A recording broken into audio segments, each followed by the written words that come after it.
Welcome to the Roman Catholic Pride Podcast, where I stand against the pride celebrated by the world and teach the humility of Jesus Christ and His Church.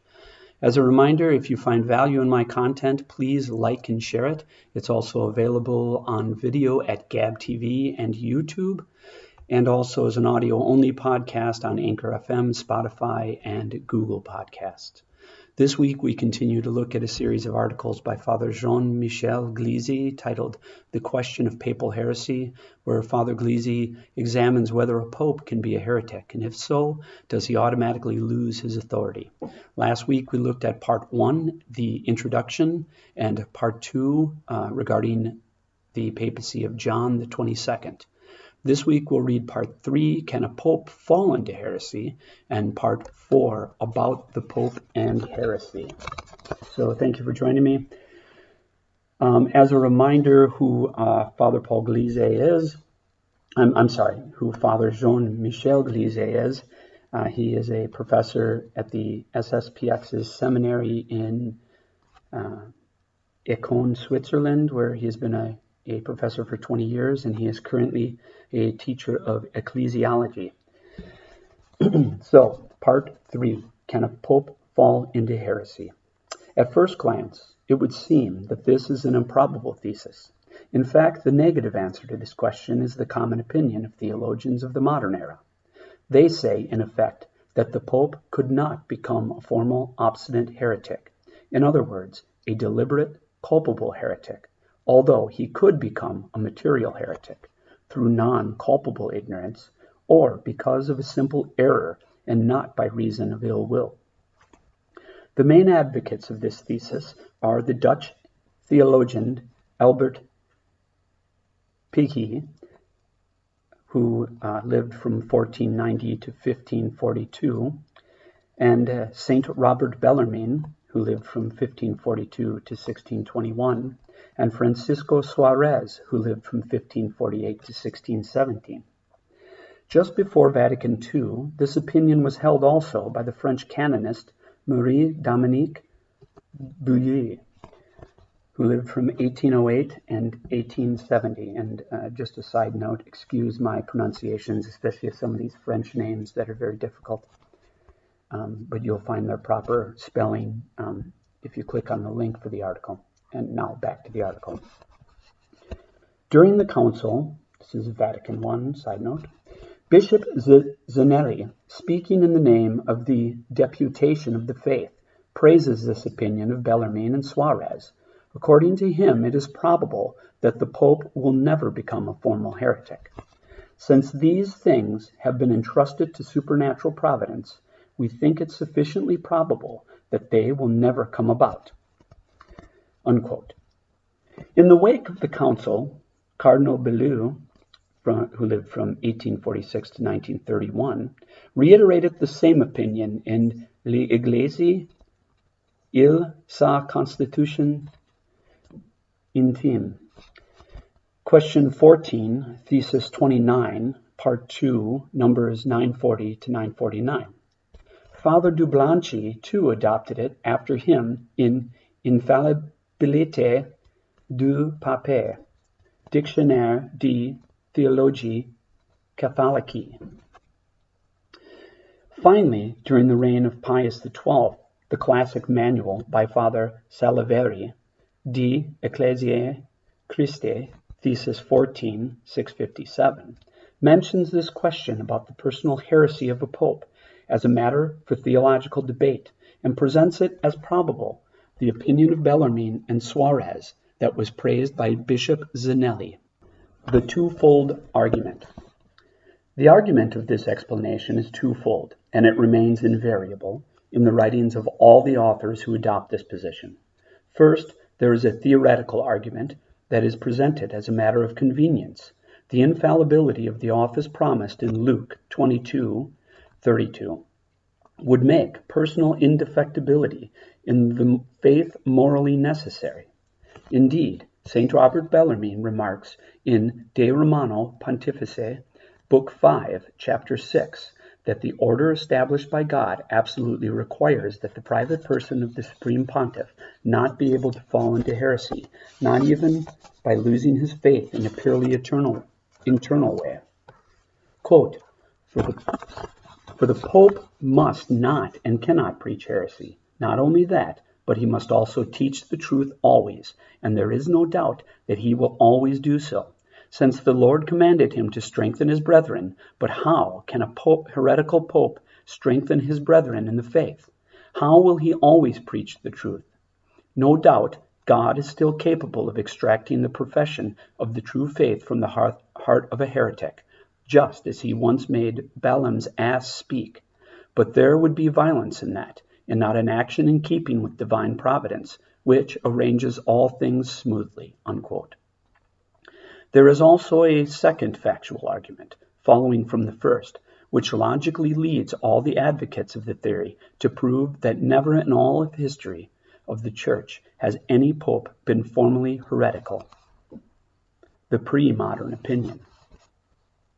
Nevertheless, the theologians of the modern era are latecomers. One might object that even before them, from the 12th to the 16th centuries, theologians commonly thought that the Pope can fall into heresy.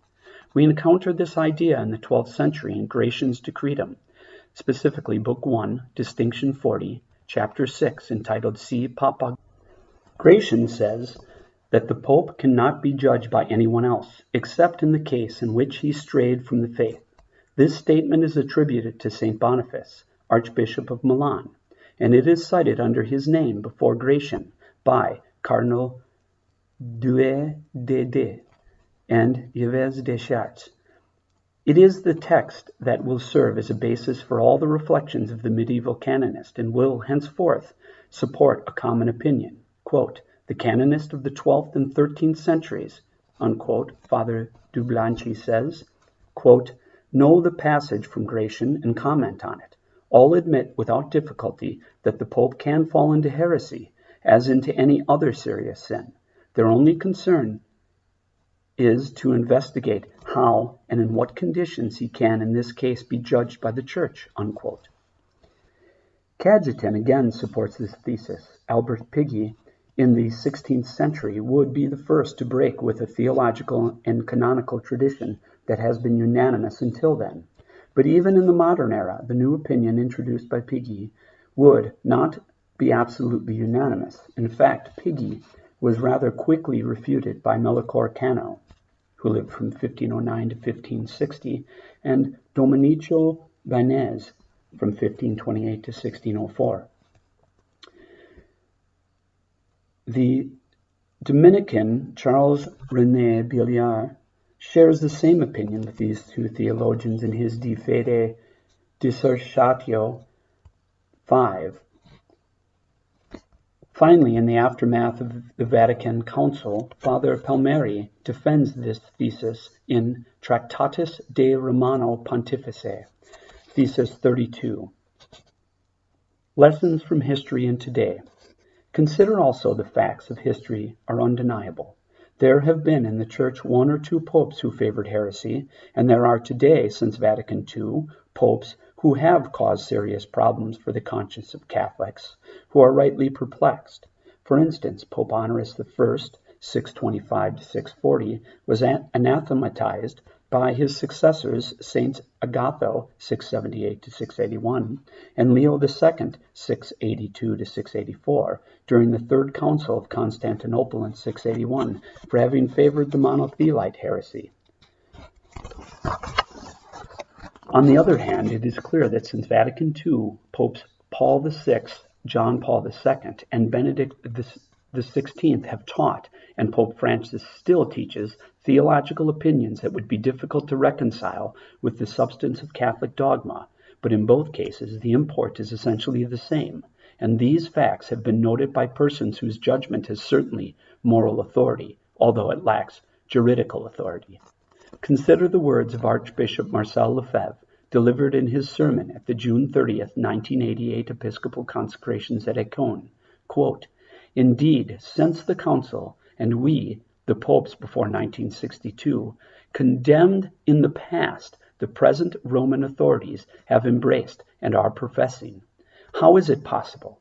We have condemned them, liberalism, communism, socialism, modernism, Salonism.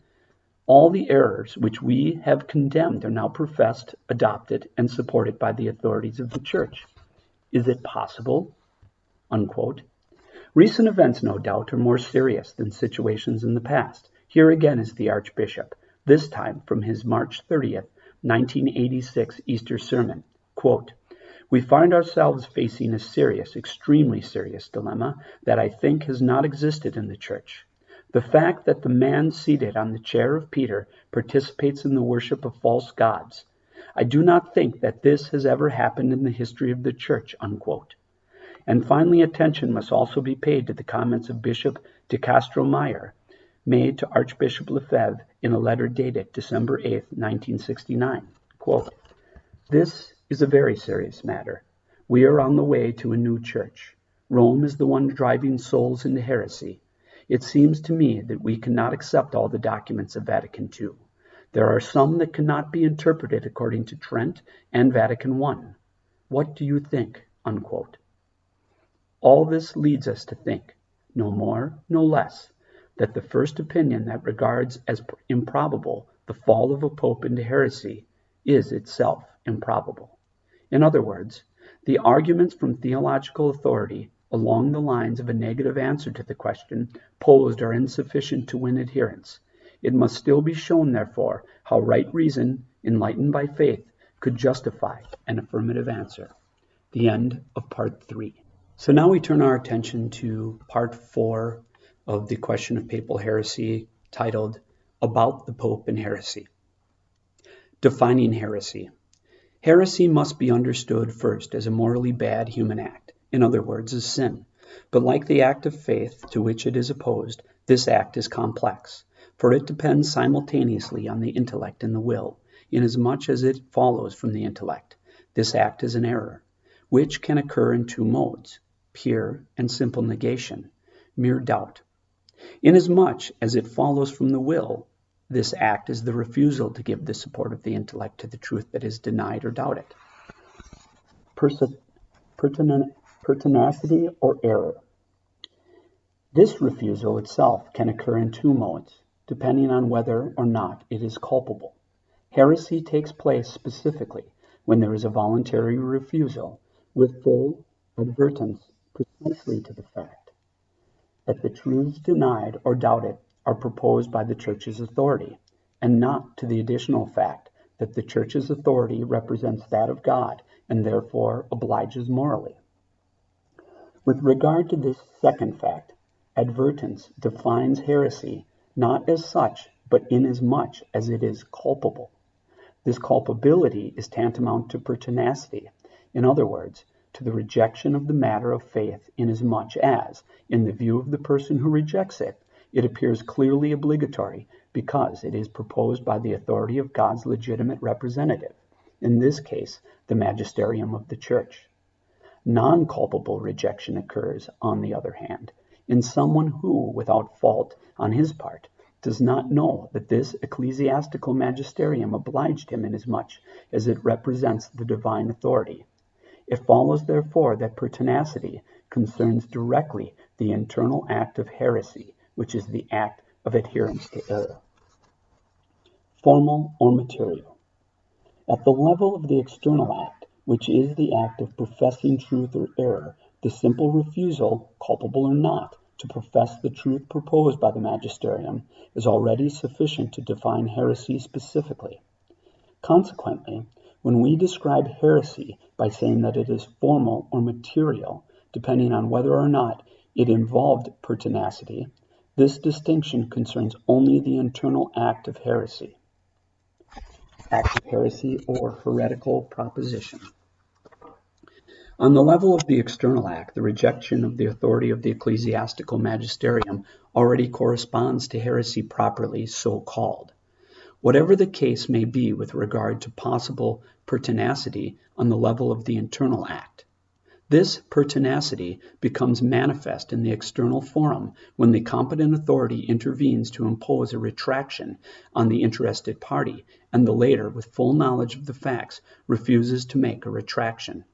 The term heresy designates, secondly, and by the analogy of attribution, the doctrinal value of proposition that is opposed to and contradicts Catholic dogma. From this perspective, in order to make a determination of heresy, it is necessary and sufficient to apply the simple rules of formal logic. The determination is imposed automatically, like it or not, but it applies to a speculative utterance, a simple literal proposition apart from the person who utters it. Occult, public, or notorious heresy. On the other hand, understood in the first sense as a morally bad human act, external heresy as such is distinct from internal heresy, which is not manifest at all. It is expressed by signs, words, actions, omissions, even if no one notices them. It is sometimes occult, sometimes public, and sometimes notorious. If the expression is known by a small number of discrete witnesses, the heresy is said to be occult. If it is known by most people, it is public. Notoriety is something else again, because it is of juridical order and is equivalent of a higher degree of public knowledge. Legal notoriety results from juridical determination by the authority, for example, by a juridical sentence passed in a matter that has been adjudicated, or by the admission of a delinquent before the tribunal.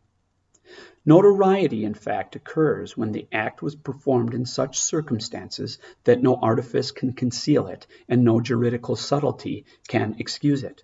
For example, a flagrant delict or offense against the law. Notorious heresy, therefore, is not a heresy that everyone knows about. It is the sort of heresy that results from acts that the hierarchical authority of the Church denounces juridically as incompatible with the common good of Catholic society. In a strict juridical sense, we speak only about occult or notorious heresy, and the notion of public heresy is reduced to that of occult heresy. In this juridical sense, which is a sense used in canon law, any external act that has not been noted by the authority is occult. Infallibility and heresy. Having made these distinctions and clarifications, let us try to frame the problem before us. Can the Pope fall into heresy? The Pope is a man called by God to exercise the supreme and universal power of jurisdiction, and therefore of the magisterium of teaching office over the whole Church. As a man, he remains, like all his fellow human beings, subject to error. In order for him not to be subject to error, it is necessary for God to have given him an explicit assurance, while specifying the limits within which he will enjoy this infallibility. And this assurance was given by God in restricted circumstances, outside of which there is no reason to say that the Pope is infallible. More precisely, any and all exercise of his function does not fall within these limits, but only one type of particular actions, the performance of which may appear clearly by means of the criteria of locutio ex cathedra, speaking from the teacher's seat authoritatively. All theologians acknowledge that outside these limits, the Pope is not infallible, even though some of them have gone so far as to maintain that he would ordinarily be inerrant. Consider also the words of the Dominican theologian Father Thomas Gleize, cited by Chopin. Quote, "It could be, strictly speaking, that this teaching would be subject to error. We have 1,000 reasons to believe that it is not. It probably never has been, and it is morally certain that it never will be. But absolutely it could be, in the sense that God does not guarantee it, as he guarantees teaching that is formulated by the way of definition." Unquote. To what point a pope can err? It is therefore not a contradiction that the man who is pope should be mistaken, even in the exercise of his office, and even to the point of heresy. but this conclusion is drawn on the universal level, which is the level of mere possibility, that is, the compatibility of abstract notions. It does not apply to a real risk in matters of fact, or to a greater or lesser probability, much less to a frequency. Consequently, even though it may be indubitable, this conclusion would not be tantamount, at least not yet, to the statement that Pope Francis is heretical. The Pope can err to the point of at least material heresy. No theologian disputes that. The question being debated is not whether he could fall as far as formal heresy with pertinacity. In fact, the passage from material heresy to formal heresy depends as such on the internal forum and remains unverifiable. The only question that matters is what may happen in the external forum. From this perspective, it is plain that the Pope can fall into occult heresy, not only private heresy, but even public heresy. Can a Pope fall into notorious heresy? On the other hand, if we are talking about notorious heresy, it is obvious that he cannot during his lifetime. Notorious heresy is in fact heresy that is declared by the competent superior, and since the Pope has no superior here on earth, no one is competent to declare his heresy canonically. From a strictly canonical perspective, the Pope therefore during his lifetime could fall only into occult heresy. Once he has died, his heresy can obviously be declared by his successor and become notorious. But that does not authorize us to say that the Pope could fall into notorious heresy, since by definition this fall could take place only during his lifetime. This authorizes us only to say that a Pope could be anathematized posthumously, provided that we are not misled by the expression, since a deceased Pope is no longer Pope. In reality, this anathema pertains strictly speaking not to his person, but to his statements. The heresy is notorious, but it is so if it is understood, not in the first sense as a person's moral act, but in the second sense as the doctrinal description of a proposition.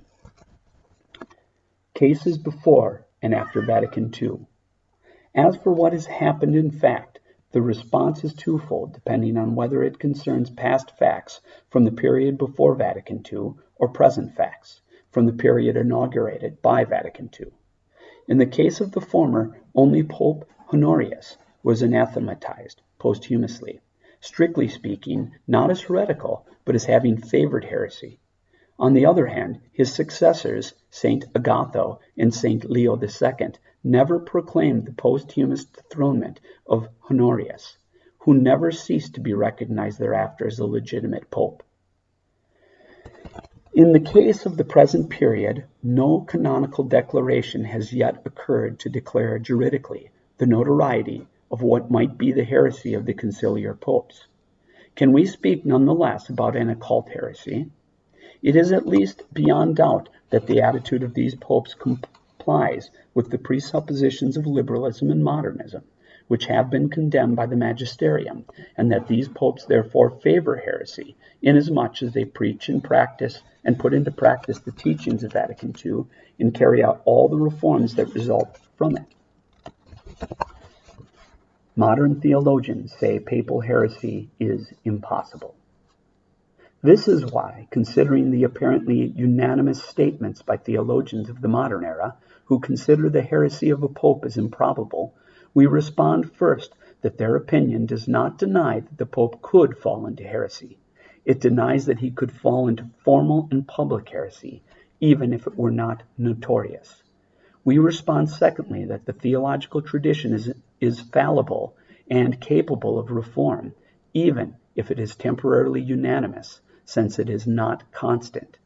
For example, in considering the matter concerning the scholastic theologians, who all thought unanimously that the matter of the sacrament of holy orders was the conferral of the instruments, Frenzilian comments, quote, "Even if one could demonstrate that the consensus existed temporarily, it was not constant, and as we said, it is an argument thanks to which we prove that such a consensus, if there was one, pertained not to a firm and certain way of thinking, but to an opinion," unquote. The episode that we have been going through for 50 years could not therefore lead theologians to revise and refine the position that had been followed since the 16th century, all the more since one among them, Father de Blanchy, concluded in very measured terms, quote, "This opinion is worth as much as the reasons that support it, but it is by no means guaranteed by the Church nor adopted by theologians as a whole," unquote. We see clearly also that at the time of Vatican I, Monsignor Zanelli, likewise, cited by the one raising the objection, affirms nothing categorical. Deeming it at most probable that the Pope will never fall into heresy, he immediately adds that, even if God were to permit it, he would not leave his Church defenseless and at the mercy of that tyranny. As for the argument from reason, which is thought to support this opinion, we respond that even if absolute personal infallibility was advisable for the exercise of the office, this would only be a matter of suitability. Such a privilege is not included in the promise of papal infallibility, which concerns the office only. Besides, Revelation says nothing about it. Sound reason even leads us to think that this infallibility is not strictly necessary. Someone who tries to prove too much proves nothing, and one would run the risk of devaluating infallibility while trying to extend it beyond its limits. Therefore, it remains possible that the Pope might err personally in the faith, although his office would never be engaged solemnly in the service of heresy. Recent popes and heresies. The events that followed Vatican II, incidentally, sufficiently show this. Here is the analysis of Father Roger Thomas Calmel, taken from his unpublished 1973 manuscript L'Eglise plus grande que le Papa, which is preserved in the personal archives of Archbishop Lefebvre at the St. Pius X Seminary in Econe. Quote, "The privilege of infallibility will always preserve the Pope from changing the religion formally, but even without formal changes, attempts to make them, or act of complicity or cowardice, can go very far and become a very cruel trial for Holy Church. The modernist system, more precisely the modernist apparatus and procedures, offer the Pope a brand new occasion of sin, a possibility of evading his mission that had never before been proposed to him. Once the twofold modernist principle was admitted, first, universal reform, especially in the case of the liturgy, in the name of a certain pastoral openness to the modern world. Secondly, the abdication of regular, defined authority in favor of feigned, fleeting, anonymous sorts of authority that are typical of various forms of collegiality. In short, once the twofold principle of modernism penetrated into the Church, this destructive consequence followed. The apostolic tradition in matters of doctrine, morals, and worship was neutralized, although it was not killed, without any need for the Pope officially and openly to deny the whole tradition and therefore to proclaim the apostasy." Unquote. As for the argument that would cite history as its authority, we respond that, certainly, no pope has ever fallen into notorious heresy, but nonetheless, some popes favored heresy and some still do, and that one of them was anathematized as favens heresiam posthumously. Considering the statements by theologians from the medieval period who consider papal heresy probable, even though these theologians think that the Pope can fall into not only material heresy, but even formal and public heresy, it must be noted that they nevertheless do not maintain that the Pope's heresy would be notorious. As for the facts of history cited by these theologians, they prove at most that the Pope can be materially heretical and favor heresy publicly, but not that he should be formally heretical in a notorious manner. In the next part of the series, we investigate more completely the case of Pope Francis. The end of part 4. So that's the end of parts 3 and 4 of the question of papal heresy. Next week, we'll look at parts 5 and 6. Part 5 concerns Pope Francis and looking at whether he is heretical, and in part 6, Father looks at, can the Pope lose his primacy? So I thank you for joining me today for this podcast. Sorry of being a little late. We had some family health emergency that we had to take care of. Everything's fine and will be fine, but I ask for your prayers. And as always, please like and share this content. I hope you find value in it. Please comment below your thoughts on this series of articles. I'd be curious to get other people's takes on this. And as always, just continue to pray, ask our Blessed Mother's intercession, and pray to the Holy Ghost that he may deliver us from this current tribulation, but always remain faithful in all our troubles. Thank you, and God bless you.